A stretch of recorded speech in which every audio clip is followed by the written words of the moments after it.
baik itu kan Kita akan cari motifnya apa sampai benar tujuan oknum tersebut menyebarluaskan. Namun kan kita bisa lihat ya bahwa video tersebut kan sudah 3 tahun yang lalu, dan itu acara memang acara perkumpulan konten kreator yang diundang tidak hanya Tenovi saja, tentunya banyak artis-artis, banyak selebgram. Itu kurang lebih 5 orang selebgram yang diundang oleh beliau, dan tidak ada minuman-minuman keras di situ. Jadi memang kehidupan Tenovi sebagai pemilik yayasan sepatutnya tidak perlu digiring ke arah-arah negatif seperti itu. Berarti kalau misalkan nantinya ada terbukti, apa yang bisa terkena tuduhan delik aduan apa yang akan dikaji? Ya, mungkin kita dari semua permasalahan ini kita akan kaji dulu, sehingga kita akan lebih fokus terhadap apa yang akan kita lakukan ke depan. Jangan sampai pemilik klub malam yang Surabaya kan speak up juga mengklarifikasi kan, bahwa tidak ada tempat atau bisa dibilang mungkin tanda kutipnya maksiat-maksiat seperti itu. Mungkin melihat seperti itu gimana sih? Sebenarnya ini kan acara yang mereka undang ya. Tenovi ini kan sebagai tamu.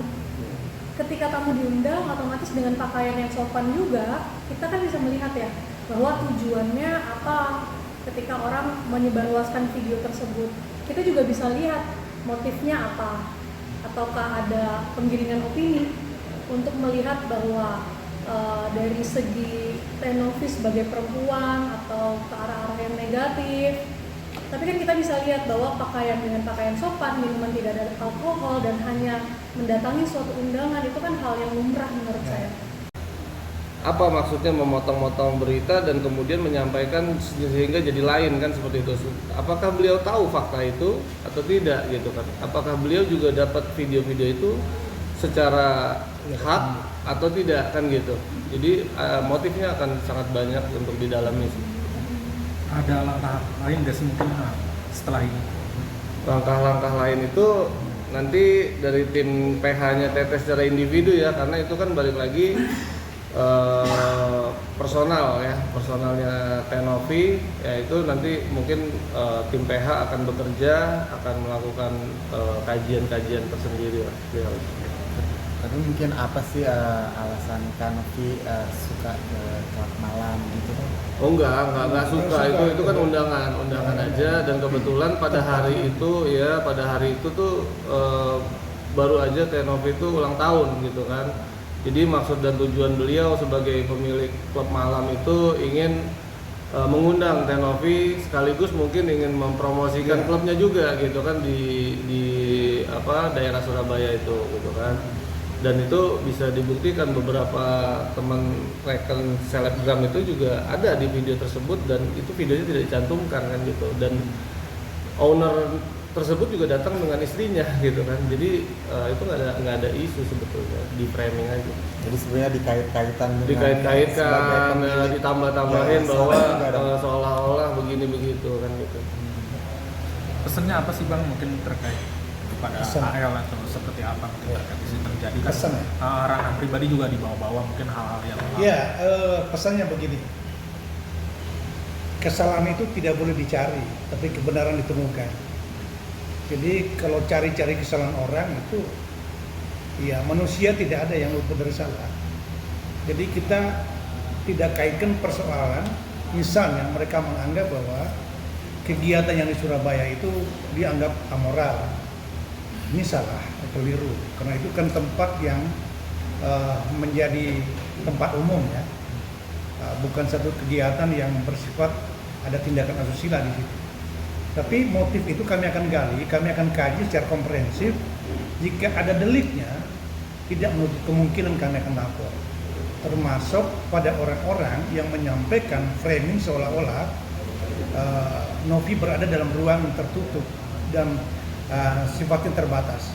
Itu kan undangan rame-rame gitu ya. Jadi kami juga minta kebijaksanaan dari kejujuran dalam hal ini, owner dari itu menyampaikan hal yang benar dalam ruang publik supaya tidak berdampak terhadap citra buruknya klien kami Novi gitu ya.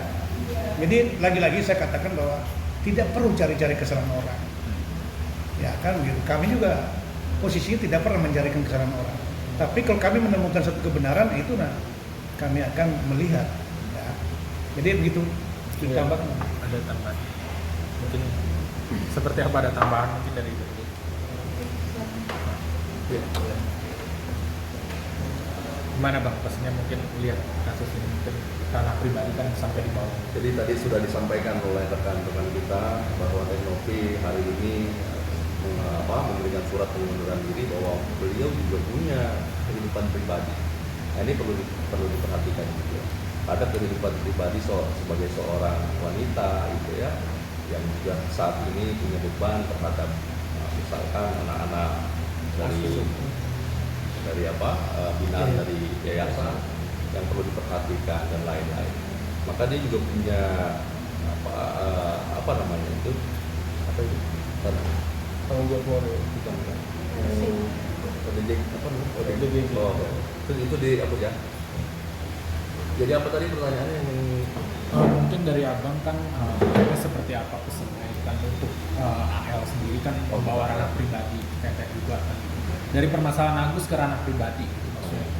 ini jadi persoalan penting. Jadi catatan adalah ketika kita membantu klien kita, maka kita berdiri sebagai penasehat hukum yang memberikan nasihat hukum yang baik, sehingga tidak meluas persoalan ini menyerang kepada pribadi masing-masing misalkan ya, lalu membias menjadi konsumsi publik yang sampai hari ini kita lihat banyak lebih mudaratnya gitu ya, banyak unsur negatif. Mari kita buat lebih nyaman gitu ya. Solusi-solusi ini sedang kita diskusikan bagaimana mencari jalan keluar yang terbaik untuk persoalan Agus. Sampai hari ini Agus tetap terbuka pintu yayasan untuk menerima Agus kapanpun mau ya, untuk berobat sudah disiapkan. Cuma tadi kita ingatkan bahwa yayasan juga punya tanggung jawab dalam pengelolaan uang tersebut, melaporkan kepada negara misalkan, karena sebentar lagi akan ada audit Tutup ya, tahun, ya. tutup tahun ada audit.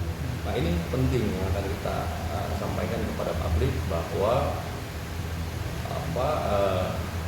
persoalan ini jangan sampai menyerang pribadi jadi korban yang lain banyak pihak.